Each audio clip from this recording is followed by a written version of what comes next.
Bonjour à toutes et à tous, je m'appelle Inès. Bienvenue dans le tout premier épisode d'État de mode, votre nouvelle émission réalisée par 6 étudiantes du Master Mode et Communication de l'Université Lyon 2. Sur cette chaîne, on explorera la mode sous toutes ses formes, ses tendances, ses histoires et ses influences.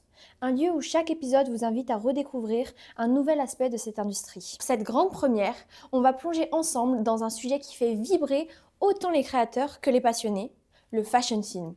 Un format visuel, artistique, parfois expérimental. Et surtout, incontournable aujourd'hui dans l'industrie de la mode. Installez-vous confortablement, le premier épisode d'État de mode va commencer. Alors j'ai une petite question pour toi. Saurais-tu me dire ce que c'est un fashion film selon toi ? J'en ai aucune idée. Je sais pas, moi ça m'inspire tout le lien avec la fast fashion, donc fashion film, what the fuck. Oula, je dirais un film qui... C'est un film dans lequel on parle de mode ou dans lequel on expose la mode comme un défilé ou une collection pour en faire la promotion. Je dirais que c'est un film qui est basé sur la mode et sur, en tout cas, son histoire. Identité graphique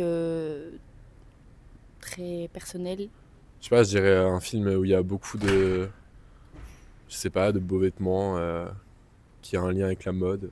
J'ai aucune idée. Un fashion film, je pense que c'est un film où on porte un intérêt au style que vont porter les acteurs sur eux. Et qui est dite fashion, enfin du coup qui est dite à la mode quoi, je dirais ça.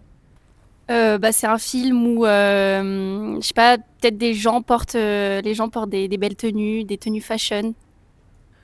Ou alors, un film qui est dans la tendance. Mais franchement, je fais que inventer, je sais pas. Peut-être l'idée qu'on s'en fait du film ou le sujet que le film souhaite aborder. C'est tout ce qui me vient en tête. On a déjà vu Peut-être des publicités si ça en fait partie, mais sinon je crois pas spécifiquement. Fashion film. Étant donné que je connais pas la définition, je sais pas répondre, mais... oui, non, ouais. Ça reste de l'art, donc... Le fashion film n'est pas une tendance, c'est une évolution naturelle. La mode a toujours flirté avec l'image mouvante, bien avant que vous ne décidiez de l'appeler ainsi. Dès 1895, avec les Frères Lumière et la sortie des ouvrières de l'usine, puis en 1896 avec la danse serpentine, le corps, le vêtement et le mouvement entrent déjà en scène. La mode observe, hésite, puis s'intéresse, lentement évidemment. Pendant longtemps, elle se contente de la publicité, fonctionnelle, prévisible, jusqu'à 1967 avec Basic Black, souvent considéré comme le premier véritable fashion film. Puis vient la révolution numérique, et avec elle le XXIe siècle. La mode quitte l'image figée et découvre enfin le potentiel émotionnel du film. Le fashion film devient alors un objet hybride, empruntant à la publicité, aux clips musicaux, à l'art vidéo et au cinéma. En 2000, Shaw Studio, fondé par Nick Knight et Peter Saville, impose une vision radicalement avant-gardiste d'Internet. Le point de bascule 2008, avec Trampled Blossom de Prada. À partir de là, les marques investissent massivement et font appel à de véritables réalisateurs de cinéma. Le fashion film dépasse définitivement la publicité pour devenir un genre cinématographique à part entière, avec ses festivals, ses codes, ses auteurs. Voyons maintenant comment les étudiants de Master 2 de l'Université de la Mode osent définir ce concept. Je m'appelle Garance et je suis en M2 mode et communication. Moi je m'appelle Mathéo Bourgeois, j'ai 23 ans, je suis actuellement intermittent du spectacle dans le domaine du son. Et moi je m'appelle Lucas Coste, j'ai 22 ans, je suis réalisateur essentiellement de documentaires. Je fais aussi un peu de la pub et du clip de musique.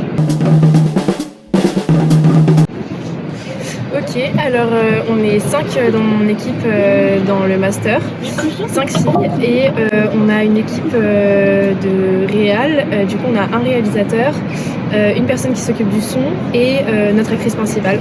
Donc c'est les 3 personnes qui nous ont accompagnées durant tout le tournage et ensuite on a eu plusieurs personnes qui sont venues un peu nous aider. Du coup on a le thème imposé c'est gestes avec un S entre parenthèses Et donc ça c'est le thème vraiment général du festival. Et nous on a choisi d'aborder la thématique du geste autour du vêtement du sport. Et moi j'étais très vite intéressé parce qu'on a beaucoup filmé d'images de sport aussi il y a quelques jours.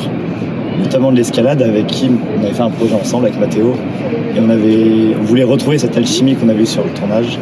Et donc c'est pour ça qu'on y allait à fond. Personnellement, moi le fashion film, je voulais vraiment aborder la mode, mais pas de la mode que j'aime personnellement, dans le sens un peu le gore-core, des vêtements de montagne, vêtements techniques. J'aime beaucoup la technicité et les matériaux dans les vêtements en fait. Et du coup, je voulais vraiment aborder un fashion film dans ce sens-là.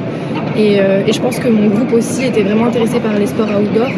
Et donc c'est pour ça en fait qu'on a fait tout un fashion film sur ce thème-là, qui regroupe le vêtement technique, le geste, la mode, recoupé en fait. Et du coup c'est comme ça je pense qu'on a tout interprété. Je pense que ça peut vouloir dire plein de choses, mais c'est un peu un alliage de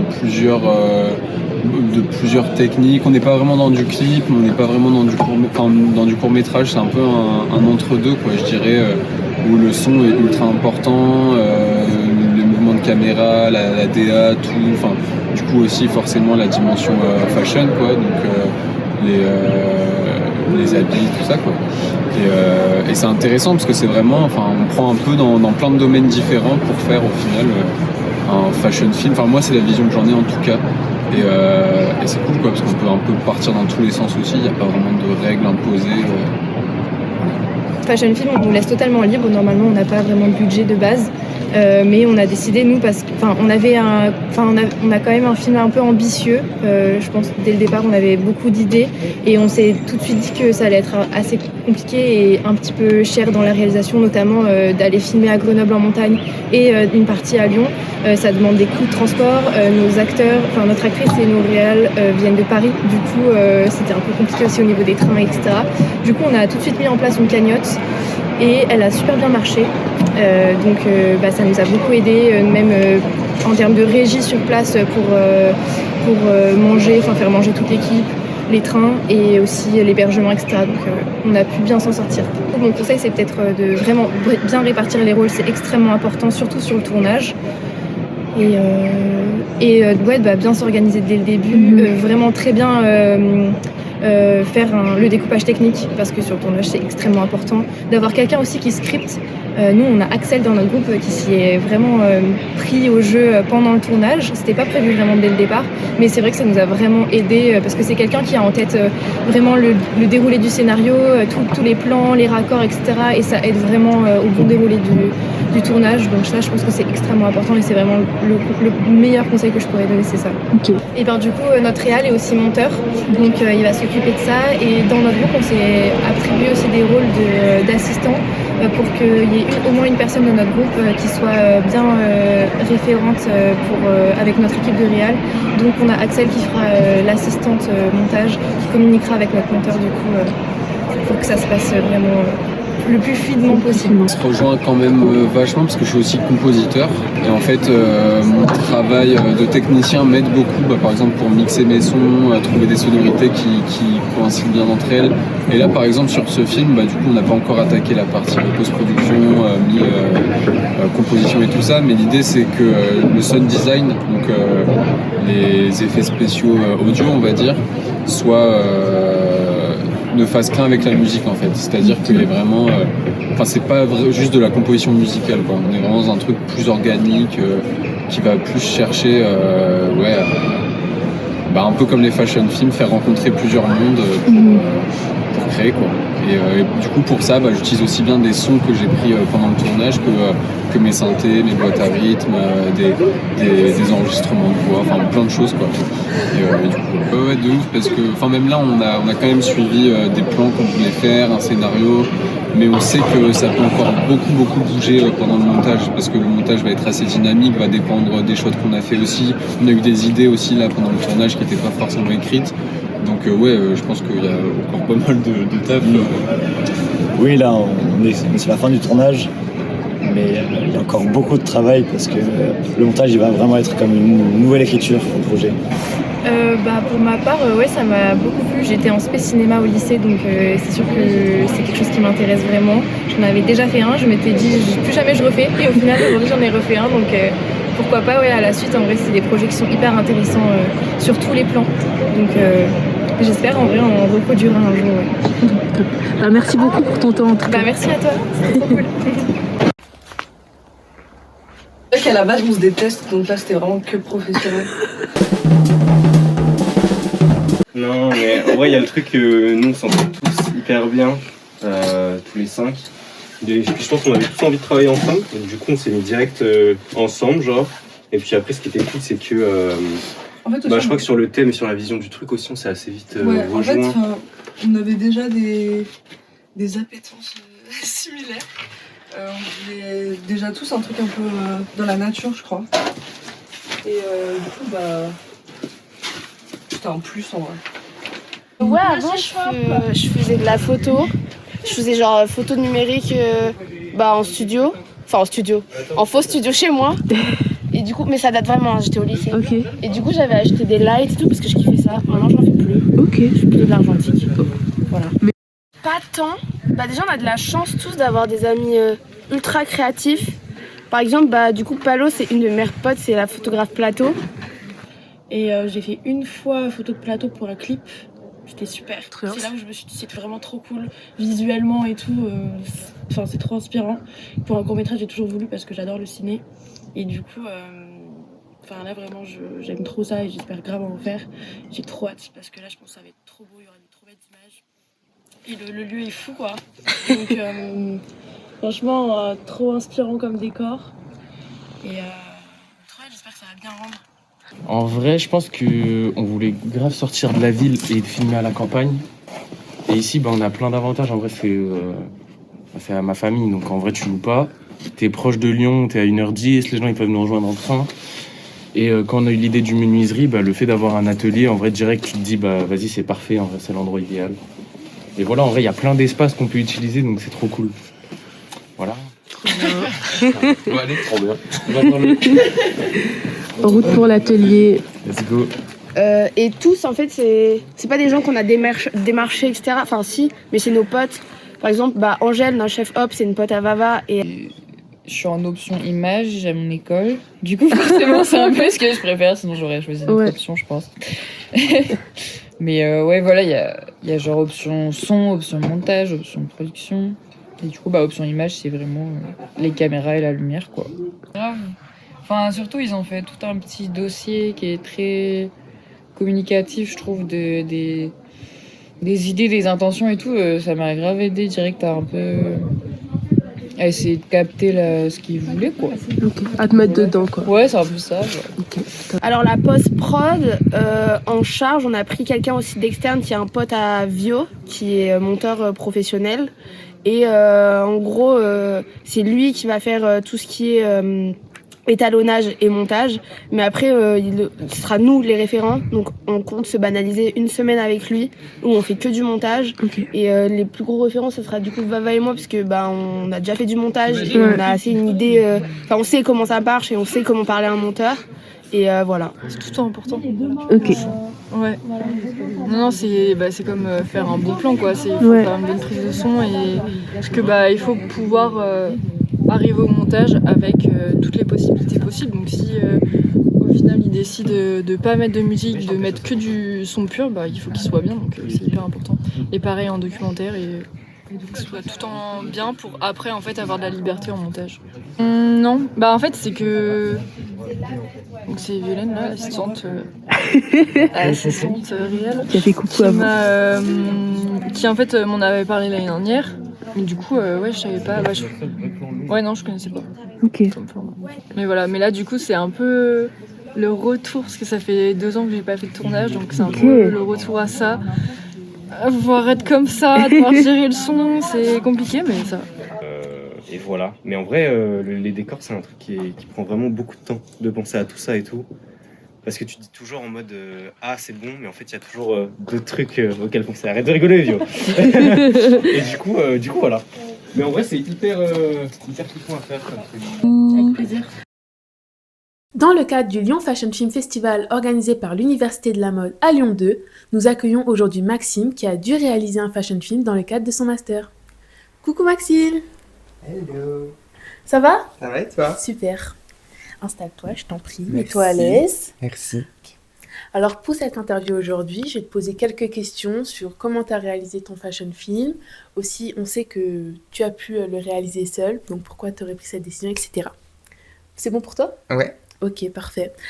Donc, première question. Je voulais savoir, pour toi, c'est quoi un fashion film et quelle définition tu donnerais à ce genre de film? Ok. Pour moi, un fashion film, faut déjà avoir conscience du vêtement, du stylisme à un moment donné, bien sûr. Mais c'est surtout un film qui, je dirais, a une prise de parti d'un point de vue esthétique et qui a un univers esthétique fort. Moi, je vois la mode comme quelque chose de quand même assez artistique. Et donc, je pense que c'est juste voilà, une prise de parti d'un point de vue esthétique et de coller à cette esthétique pendant tout le film et de peut-être y prêter un peu plus attention qu'un film classique. Ok. Et dans ça, il y a les vêtements. Voilà. Très bien, ça me va comme définition. Comme dit précédemment, tu as choisi de faire ton fashion film seul. Pourquoi cette décision? Je l'ai fait seul parce que c'était un peu un challenge personnel. Je pense que c'est la raison principale. J'avais envie un peu d'aller au bout de mes idées, de me dire que si j'arrivais pas à faire quelque chose, c'était uniquement à cause de moi aussi. J'avais besoin de m'exprimer un peu créativement. J'ai un peu une esthétique qui me plaisait, j'avais déjà des idées, donc j'avais envie d'expérimenter. Ok. Et du coup, comment s'est passé le tournage? Est-ce que tu étais entouré quand même d'une équipe ou tu as vraiment fait tout seul de A à Z? Non, en vrai, j'étais tout seul. Mais en vrai, le tournage était hyper chill. Genre, j'ai fait avec mon petit appareil photo, enfin mon boîtier. J'ai mis en mode cam et tout. J'ai deux interprètes plutôt. Chaque plan, en fait, il n'y a jamais les deux sur le même plan. Donc, du coup, ils étaient tous les deux là pour le tournage. Mais donc, ça me permettait d'avoir toujours quelqu'un avec moi qui pouvait m'aider, qui pouvait avoir un regard extérieur aussi. Puis, comme c'était des amis, bah, c'était vachement chill et très sympa. Mais donc, pas de grosse équipe. Et moi, j'aimais bien aussi ce côté intimiste. Et en plus, pour certaines scènes du film, où il y avait un peu de nudité, c'est un grand mot, mais voilà, je pense que c'était important d'être peu aussi. Voilà. Et du coup, comment tu t'es organisé pour tes jours de tournage? Parce que tu avais ton petit boîtier, mais par exemple, par rapport à la lumière, etc., comment tu as su t'organiser? J'avoue, j'étais en mode... En fait, j'ai fait dans un lieu particulier, j'avais trouvé le lieu, et c'est un lieu de résidence artistique. Donc en fait, j'ai pas eu le choix des dates, j'ai pas eu le choix malheureusement d'avoir un jour où c'était un grand ciel bleu, etc. Parce que ça dépendait du coup des artistes, de leur emploi du temps. J'ai checké ça avec Chloé, la fille qui tient la résidence. Du coup, elle m'a proposé des dates et j'avais pas trop le choix en fait. Et je devais aussi tenir compte de l'emploi du temps de mes deux interprètes qui sont danseurs et du coup qui ont des grosses journées de répète, donc c'était pas forcément évident. Donc quand on a trouvé la date, on a fait comme ça et pour la lumière et tout, ce sera la retouche. Voilà. Ça Non, mais en marche. vrai, ça allait. Il y aura un peu de post-prod, quoi. Ouais, et pas tant que ça non plus, parce que en fait, la qualité d'image me plaisait et l'appareil que j'ai, c'est un Fujifilm.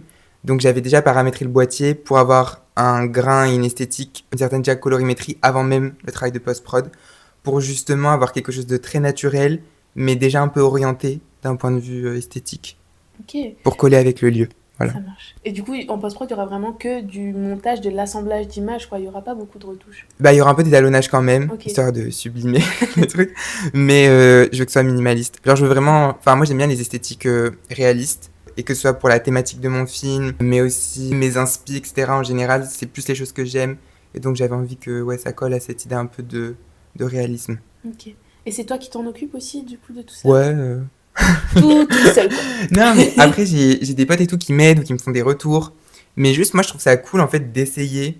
Et honnêtement, aussi, on n'est pas un master de cinéma, enfin, on n'est pas dans la réalisation, etc.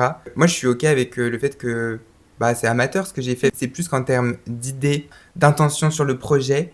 Je pense que c'est très personnel. Et pour ça, j'en suis content. Et après, dans la réalisation, oui, ça va nécessairement pêcher. Mais en même temps, on n'a pas des cours à proprement parler de réalisation, enfin d'un point de vue technique, j'entends. Oui.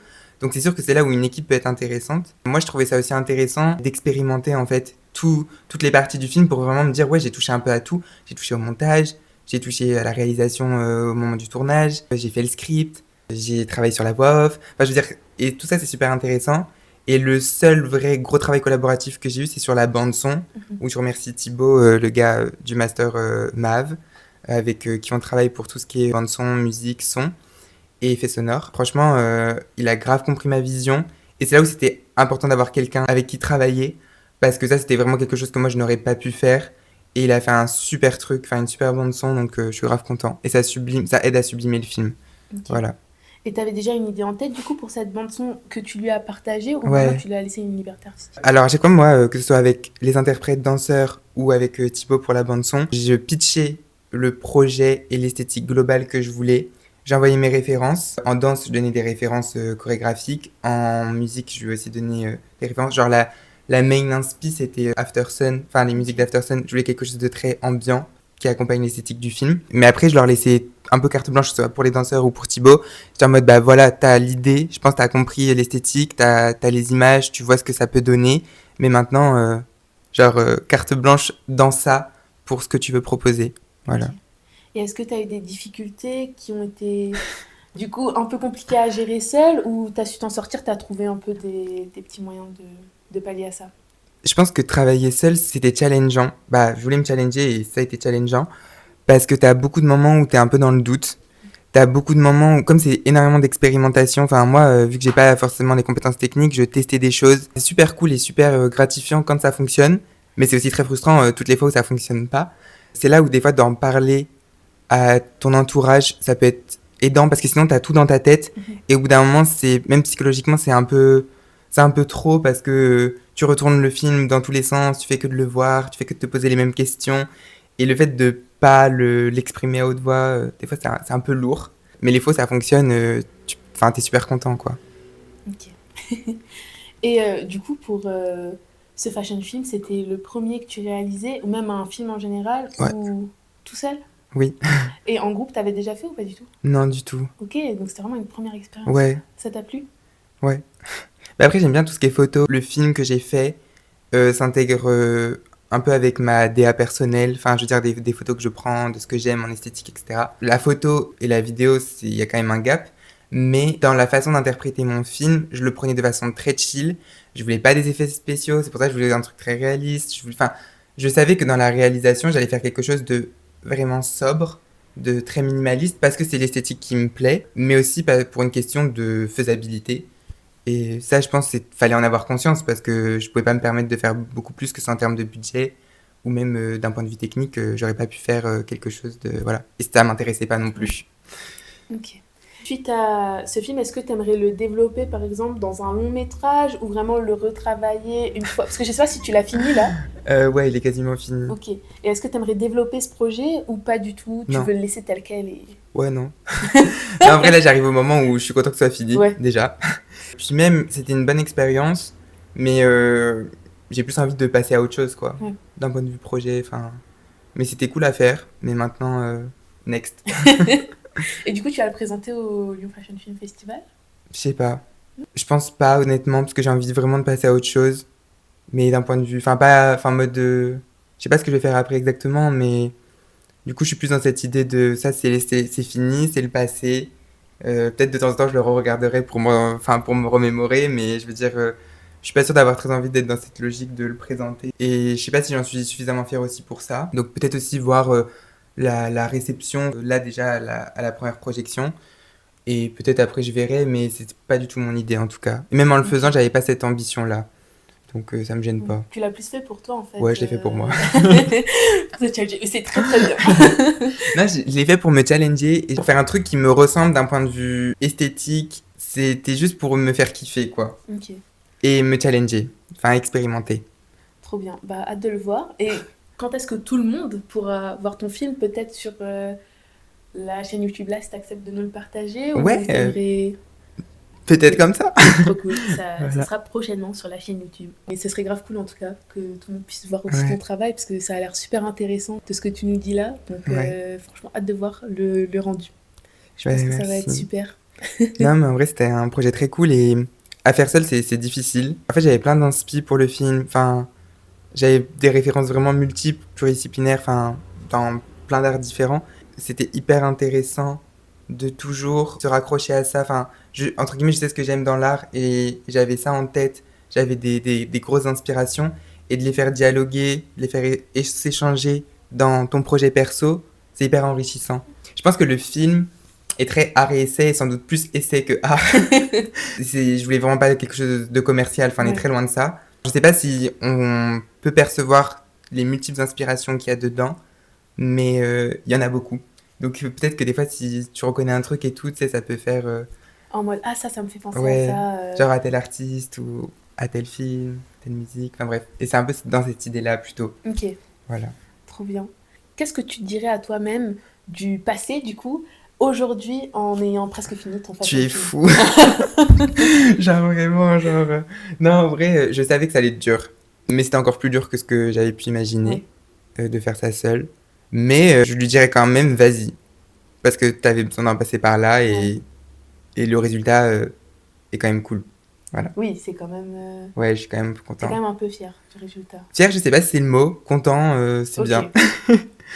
Mais voilà. À voir après la projection. On jugera Ouais. aussi. Ça va juger. Non, on sera honnête, mais je suis sûre Ouais. que ça va être très bien. Déjà, c'est un taf de fou. Ouais. Même de t'être challengé comme ça, franchement, bravo. Donc, voilà. Mais c'est en fait, moi, je suis juste content parce que dans le film, il y a les trucs que j'aime. Genre, il y a la danse, il y a une dimension hyper poétique. C'est que des inspirations que j'aime Ouais. et que j'ai mélangé, que j'ai retranscrit dans un truc et que j'ai fait avec des super belles personnes aussi parce que mes interprètes, c'est un couple, ils sont trop mignons, ils sont trop sympas, ils dansent hyper bien. Et donc aussi de faire ça avec eux, c'était super cool, ils étaient super aidants dans tout le process. Donc pour ça, c'était une super expérience. Donc j'espère que ça plaira et voilà. Et sinon, franchement, je suis ok parce que j'ai déjà kiffé le faire. Ouais. Même si des fois c'était un peu dur, donc ça me va. Ok, trop bien. Bah, merci beaucoup pour ton temps. Bah, avec plaisir, Et, merci à vous. de nous avoir accordé cette petite interview. C'était trop chouette. Merci Salva et merci à toi. l'équipe. Vous pourrez retrouver prochainement son fashion film sur la chaîne YouTube. Et en parlant de fashion film et de festival, on peut en retrouver plein d'autres dans le monde. Regardons ça de plus près. Bienvenue dans la météo de la mode, où nous allons faire un petit tour et découvrir les fashion films à travers le monde. Tout d'abord, nous partons du Lyon Fashion Film Festival, existant depuis 2020 et mis en place par l'Université de la mode. Nous continuons en Europe avec le Festival du Fashion Film de Berlin fêtant sa 13e année. Nous pouvons également observer chez nos autres amis frontaliers italiens que eux aussi ont leur propre festival basé à Milan, leur capitale de la mode. Voyageons en Amérique, dans la ville star des États-Unis, Los Angeles, incontournable dans le milieu du cinéma. Là aussi, nous pouvons retrouver leur propre festival de LAFFF. Avant de terminer ce petit tour du monde, faisons un petit stop au festival de Sarajevo, se déroulant en Bosnie-Herzégovine. Enfin, revenons en France, afin de découvrir un dernier festival organisé à Paris, le festival Azvov. Passons donc à la prochaine rubrique de cette vidéo, l'état d'esprit. Dans cette rubrique, nous allons parler du premier festival international du fashion film qui a été créé. Je parle bien sûr de Azvov, A Shaded View of Fashion Film. Il a été créé en 2008 et est devenu aujourd'hui l'épicentre de ce nouveau genre artistique. Il est né grâce à la volonté de vouloir mettre la mode en mouvement. Cet événement n'est pas seulement un festival où l'on regarde des films, on y retrouve aussi des performances, des expositions, des conférences, des soirées, mais aussi des invités de prestige. Mais c'est également avant tout une compétition. Chaque participant s'affronte pour le prix de leur catégorie qui sont elles-mêmes très variées. Par exemple, vous avez une catégorie pour les fashion films chinois, une autre pour les documentaires, ou encore une sur la santé mentale dans la mode. Chaque catégorie a son jury, mais il y a aussi un jury général, souvent composé de célébrités et de personnes influentes dans le monde du cinéma et de la mode. Le festival a lieu chaque année à Paris, et à travers les ans, on a pu voir passer dans le jury Jean-Paul Gaultier, Michel Lamy, Rick Owens, Dries Van Noten, pour ne citer qu'eux. La suite pour les gagnants, c'est le passage de leur fashion film dans les musées les plus prisés du monde. Des institutions culturelles, mais aussi plusieurs événements de mode et de cinéma. Le festival est soutenu par le ministère de la Culture française, ce qui apporte une certaine légitimité à ce genre cinématographique souvent inconnu du grand public. Vous vous demandez peut-être qui est derrière cette idée de génie ? Eh bien, c'est Diane Pernet, une journaliste de mode américaine, déjà pionnière en matière de blog de mode. C'est elle qui crée ce nouveau moyen interactif pour les artistes, photographes et designers de collaborer sur des projets créatifs. Avant de créer ce festival, elle a écrit pour Elle Magazine, Joyce et Vogue Paris. Elle a aussi été costumière pour de nombreux films. Et l'idée de créer un festival autour du fashion film lui est venue lorsqu'elle a dû réaliser un documentaire pour la marque Eddie Kishimoto en 2006. Grâce à son expertise dans le monde du cinéma, elle a pu recevoir de nombreux prix qui font d'elle une figure incontournable de ce milieu. Pour illustrer plus amplement le festival, je vous laisse avec une de mes collègues qui a enquêté sur le sujet.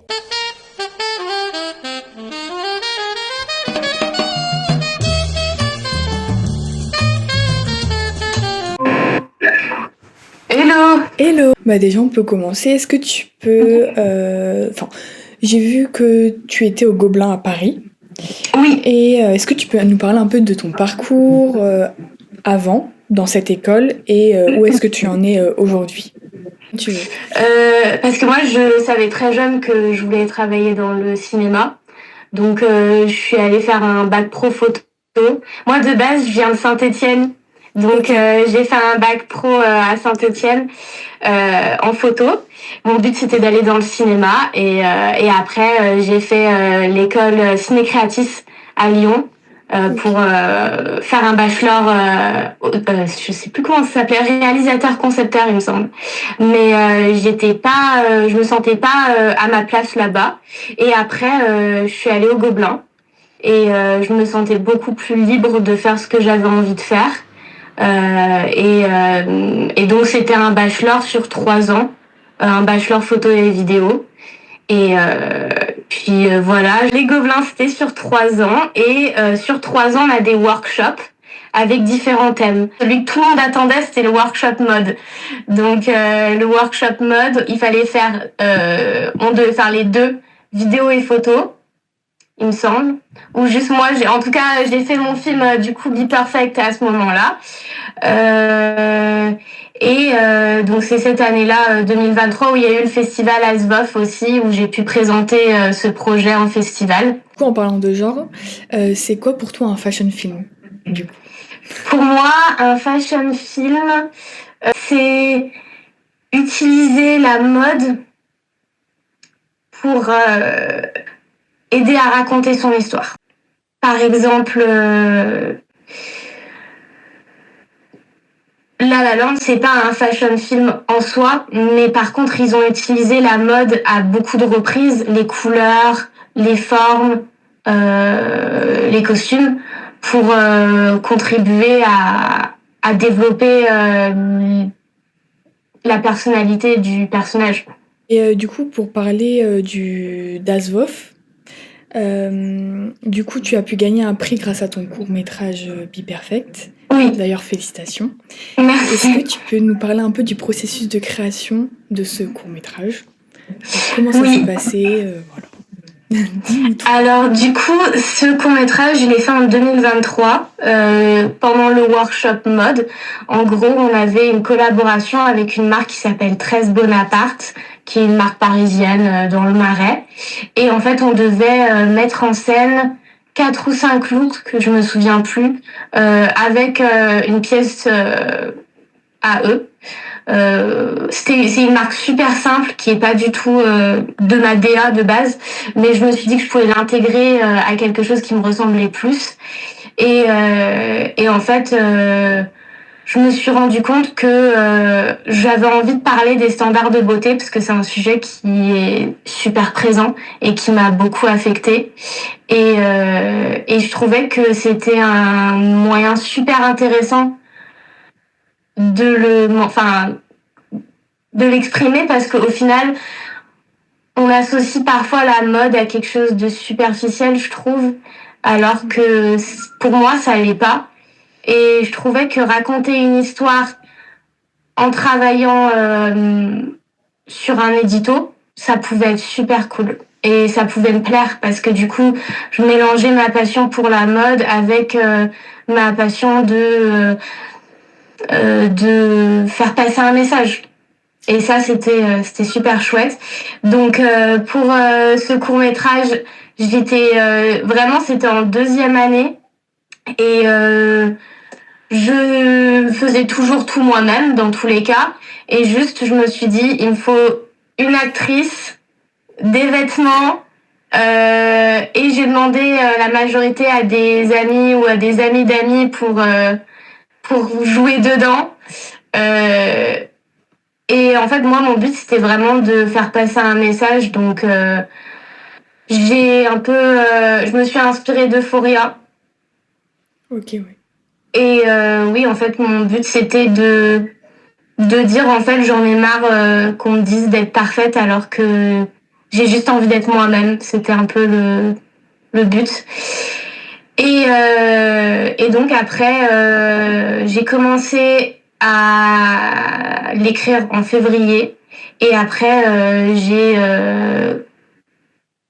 l'actrice qui joue dedans. C'était une fille que ma meilleure amie elle a rencontrée en soirée, qui était comédienne. Et elle lui a juste dit, bah si tu veux, ma meilleure amie elle fait du cinéma, vous devriez vous rencontrer. Et au final, on se connaissait pas du tout, mais j'aimais beaucoup son profil. Et je lui ai dit, bah si ça t'intéresse, moi je veux faire un court-métrage sur les standards de beauté. Et on se connaissait pas, et elle m'a dit, en vrai, je suis chaud.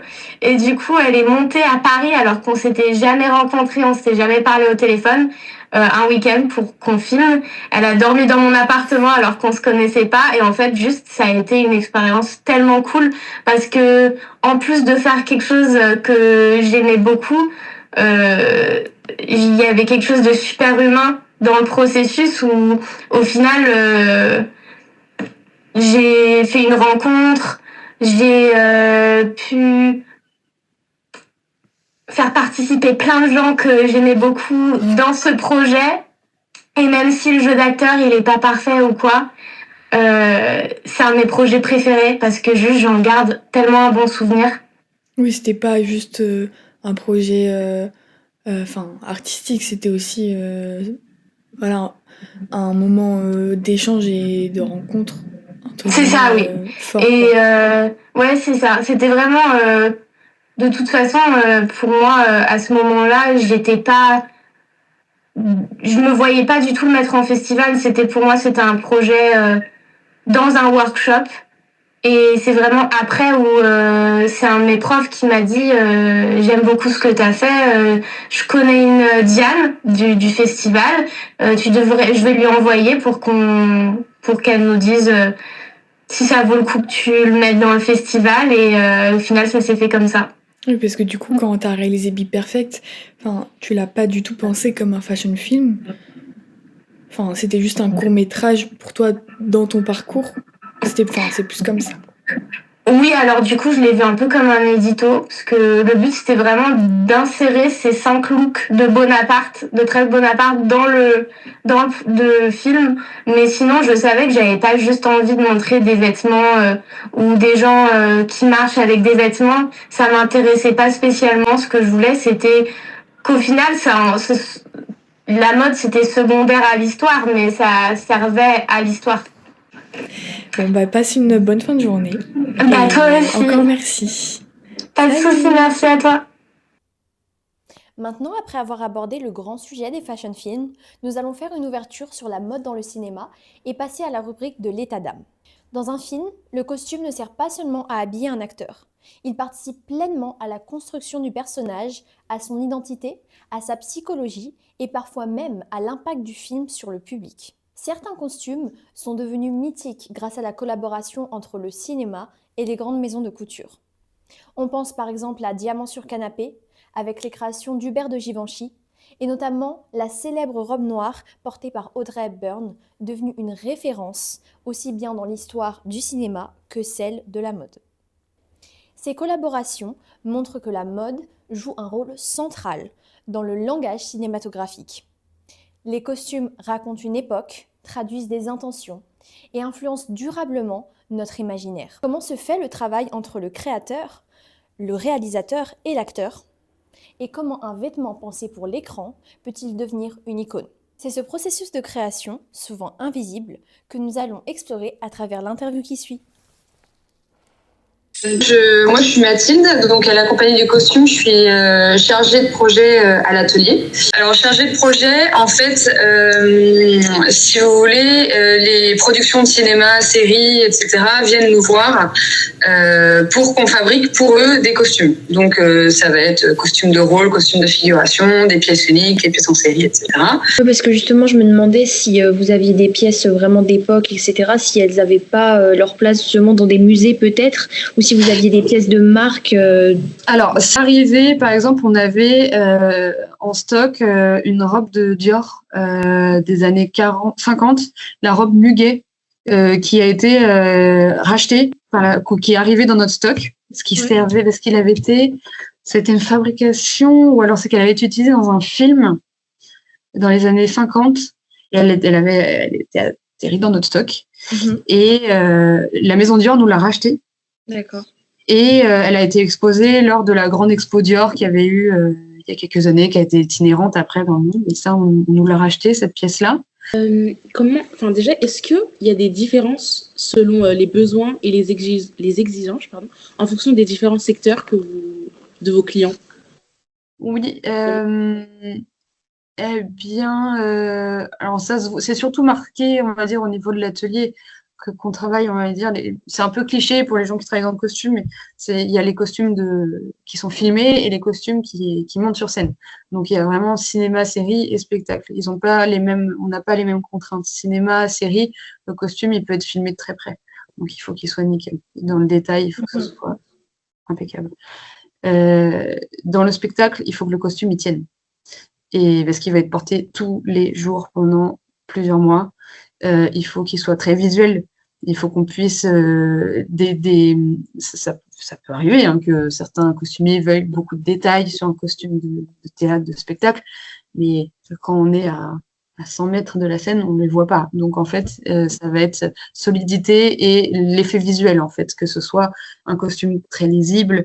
Il faut qu'on trouve des solutions pour que visuellement, ça s'en reflète, quoi, en fait. On va dire que nous, ce qu'on voit, c'est ça la principale différence. Et on a vu que vous avez travaillé avec Emily in Paris. Est-ce que vous pouvez nous parler un peu de cette expérience? Alors, en fait, la costumière d'Emily in Paris, Marianne Fitoussi, c'est une collaboratrice de très longue date de la compagnie de costume. On la connaît très bien, on a une super entente avec elle. Et donc, quand on a développé le stock contemporain, elle y a participé à sa façon aussi, parce qu'elle nous conseillait aussi un peu sur les choses à apporter au stock. Et après aussi, vous le voyez dans la série, Marilyn, ses inspirations, elles sont vraiment très diverses, quoi. Donc, en fait, elle vient aussi chercher dans les stocks plus fantasy, plus historique. C'est à la pièce, en fait. Si elle a une pièce qui lui saute aux yeux, qu'elle trouve géniale pour plusieurs raisons, elle va faire en sorte qu'elle puisse l'intégrer en fait dans ses looks. Et c'est quelqu'un de très très inspiré par diverses choses, vraiment. Et donc le stock, en plus elle est costumière, donc voilà, elle connaît bien les stocks, elle sait où chercher, et ça a été une super collaboration avec. Et puis après au fur et à mesure des tournages, on a racheté des choses aussi sur au fur et à mesure des saisons. Donc elle savait que les pièces étaient là si elle avait besoin. Voilà, et puis des fois, elle nous a tout simplement dit je pense que la prochaine saison, on va faire ça. Si vous trouvez un stock qui correspond, vous prenez, et puis je viendrai voir, quoi. Ouais. Voilà. Et donc, en général, vous travaillez plus avec des réalisateurs français ou internationaux? Franchement, il y a un peu de tout, principalement français, mais on travaille avec vraiment... Alors nous, on n'a jamais affaire aux réalisateurs. Oui, oui, toujours affaire aux les costumiers. productions... Oui, les productions étrangères, oui. On a, on a travaillé dernièrement en production étrangère à l'atelier. On a fait pour une série anglaise. On avait travaillé pour Ridley Scott quand il était venu filmer The Last Duel en France. Entretien avec un vampire. Il y en a plein. Downton Abbey, voilà. Et plein, en fait. Ils viennent... Généralement, ça marche aussi beaucoup stock européen, en fait. Donc, quand ils ont une grosse production, qu'on soit... les principales productions européennes, c'est l'Angleterre, la France, l'Italie un peu, l'Espagne. Après, c'est plus anecdotique, hein, le reste. Mhm. Et donc, ils viennent généralement faire le tour des stocks, les plus gros stocks d'Europe, quoi. Nous, on fait partie généralement de la série des stocks qu'ils vont visiter. Est-ce qu'il y a des contraintes techniques qui sont vraiment spécifiques au cinéma et à la télévision par rapport à vos autres activités, peut-être? La rapidité, c'est toujours moins de temps pour préparer. Ça, c'est terrible. Enfin, c'est terrible. C'est comme ça, hein. Mais on sait que par rapport à quelques années, les films et les financements pour les films et les séries peuvent être longs à mettre en place. Et puis, une fois que c'est OK, on doit faire la préparation en 3 mois. Enfin, c'est complètement... Enfin, des fois, c'est complètement fou, en fait, comme délai, que 3 mois pour que tout un tournage s'organise, nous, qui fasse le casting. Parce que nous, on est tributaire de tout ça. Il faut que le casting soit fait, que les mensurations soient récupérées, qu'il y ait des essayages, qu'il y ait des tests. Enfin, on va dire que c'est ça, la contrainte principale du cinéma et de la série, c'est la rapidité de travail. Et est-ce que, du coup, des fois, vous refusez des programmes ou des endroits où vous pourrez, à cause du délai qui est trop court, justement? Ça peut arriver, mais généralement, c'est sur des petits projets. Les gros projets, de toute façon, ils savent qu'au bout d'un moment, on ne sera pas les seuls à leur dire « là, ça va être chaud, là, ça va être trop compliqué ». Ça va être le cas de nous, ça va être le cas des décorateurs, des accessoiristes, en fait, de tous les corps du métier du cinéma, on va leur dire « non, mais c'est mort, en fait, là, c'est pas possible au niveau temps ». Donc, ils vont réadapter leur planning et puis, voilà, on pourra faire le projet, mais c'est plutôt rare. C'est arrivé peut-être que des fois, au dernier moment, ils ont eu une galère de costume, ils nous demandent un truc et nous, on peut pas, on est plein. Mais généralement, on essaye d'accepter tout ce qui, si le client a le budget, on peut le faire, quoi. Enfin, on peut toujours trouver des solutions. Et du coup, quelle est la demande la plus inattendue, si vous vous rappelez, que vous ayez eue? Franchement, on a tellement... Franchement, il n'y a plus rien qui nous surprend. Vraiment, je vous assure qu'il n'y a pas grand-chose qui nous surprend, à part des trucs vraiment anecdotiques ou des costumes qu'on ne pourrait pas louer. Enfin, si, des fois, il y a il y a plus, c'est chacun a sa petite histoire, mais c'est vrai que des fois, on a des costumes d'astronautes. Bon, c'est des faux, c'est logique. On nous demande si c'est des... Est-ce qu'on peut avoir le vrai de Thomas Pesquet? À quel moment on peut avoir le vrai costume de Thomas Pesquet? C'est pas possible, en fait, ce genre de choses. Et après, on va dire, ce qui nous surprend pas, plutôt les demandes la plus étranges, mais là, ce qui nous fait poser beaucoup de questions dernièrement, c'est l'IA. Parce que on reçoit, alors, c'est de la part soit de gens qui ne sont pas professionnels, parce que des fois, il y a des prods pour un documentaire ou pour une toute petite série qui ne vont pas prendre forcément de costumier et qui nous demandent directement. Donc, ce que je dis, ça vaut principalement pour des gens qui ne sont pas formés costumes. Ça peut arriver aussi de gens qui sont formés que en mode et pas vraiment en costume, donc ils ne savent pas trop de quoi ils parlent, mais on reçoit du coup des maquettes à l'IA de costumes historiques qui n'existent pas. Ouais. En fait, on va nous demander des costumes qui n'existent pas. Et on va dire, on veut du 18e, enfin là, on parle encore du 18e, parce que c'est vrai que c'est des choses qu'on demande beaucoup, mais avec des formes improbables, enfin des choses qu'on ne trouvera jamais. Enfin, Et du coup, c'est vrai qu'on a du mal à faire comprendre aux gens que, oui, enfin, ça a été généré, mais à partir de tellement d'images, et pas que des vraies images, pas des iconographies, pas des choses qui représentaient vraiment l'époque. Donc, il y a des choses qu'on ne peut pas, en fait, avoir, quoi. Ouais. Donc ça, c'est vraiment quelque chose qui revient très régulièrement à ce niveau-là. Ouais, donc du coup, vous êtes aussi impacté par l'IA au final. Oui. Oui, ça et vraiment c'est plus au niveau inspiration, moodboard, etc. qu'on nous envoie des fois. Ouais, en fait, ça n'existe pas en fait. Mais est-ce que vous travaillez aussi pour la télé, mais pas la télé, les séries télé, mais les programmes télévision Oui. On loue, là par exemple, on a, je pense, on travaille pour la Starac. Voilà. Ouais, voilà. C'était ma question en fait. Oui, on travaille pour la Starac, voilà. Ils viennent nous voir, la costumière, elle vient pour le début de semaine, pour la fin de semaine, en disant c'est ça le tableau, il faut ça. Là, c'est Bridgerton, en ce moment, voilà, tout le monde fait ça. Ouais. Et du coup, voilà, on travaille pour ce genre d'émission. Ok. Super, merci beaucoup d'avoir accepté et bonne journée. Merci à vous aussi, au revoir.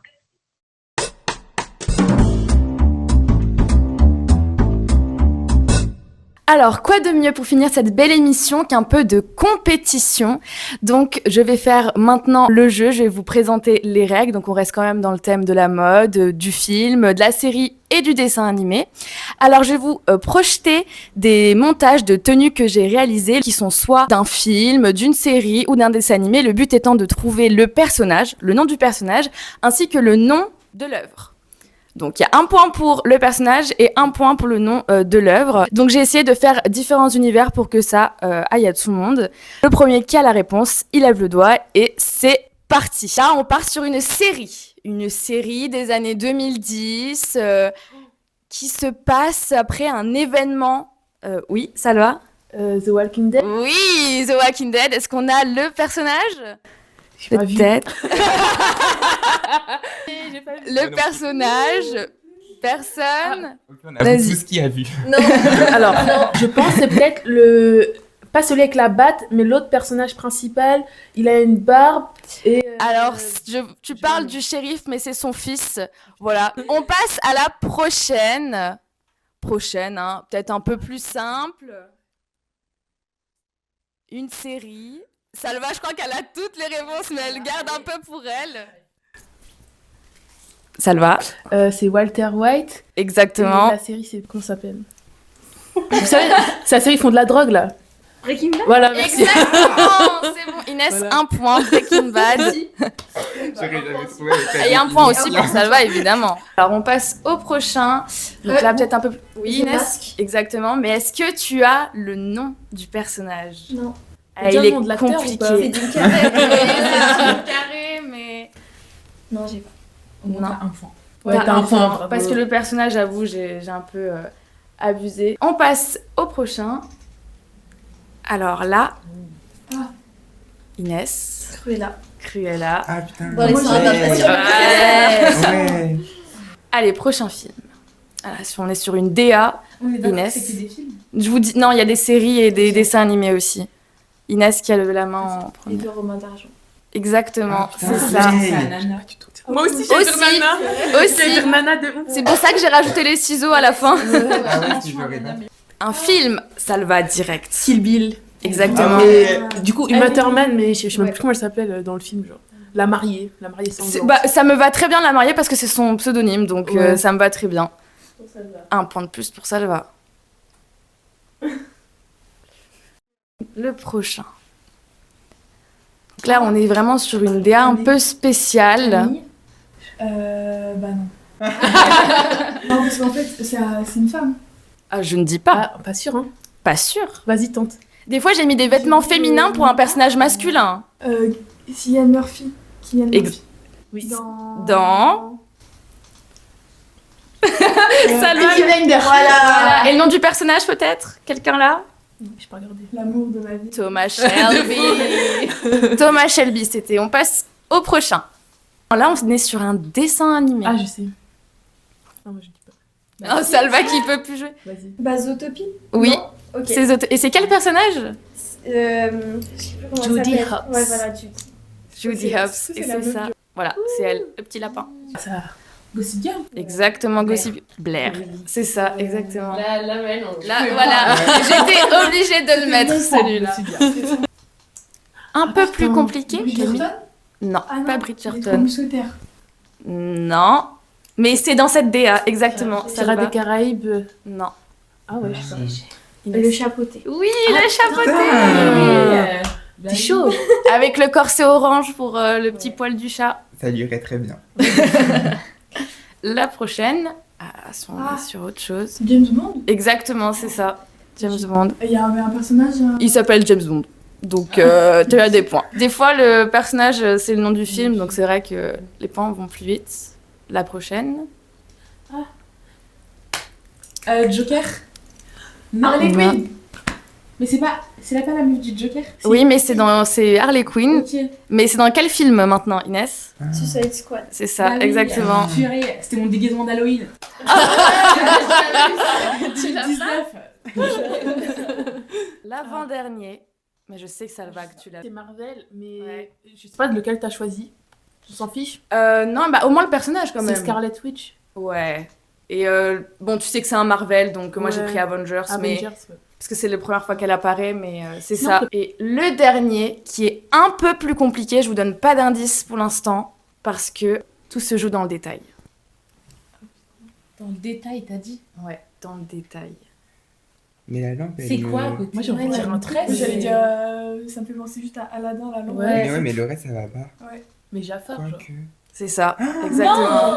C'est Jafar. Avec les Jafar Slay. Mais Jafar avec ses talons, genre. Ah oui, mais en fait, je voulais pas que genrer, et du coup, j'ai dit hop, la canne serpent, la bague serpent, la lampe. T'es trop forte, j'aurais jamais eu. La veste avec les épaulettes un peu plus en haut. Voilà. C'est les talons qui m'ont perdu. Alors, qui a gagné? On saura ça au montage. Vous savez avant nous. Ouais, ceux qui regardent, vous savez. Est-ce que ça vous a plu? Je me suis bien. C'était trop bien. C'était bien. C'était pour démontrer à quel point, voilà, pour terminer, les tenues avaient un rôle hyper important donc dans tout ce qui était film, dessin animé et séries. Donc c'est sur ça qu'on conclut cette émission. Retrouvez-nous pour la prochaine sur notre chaîne YouTube. Et bye bye. Bye.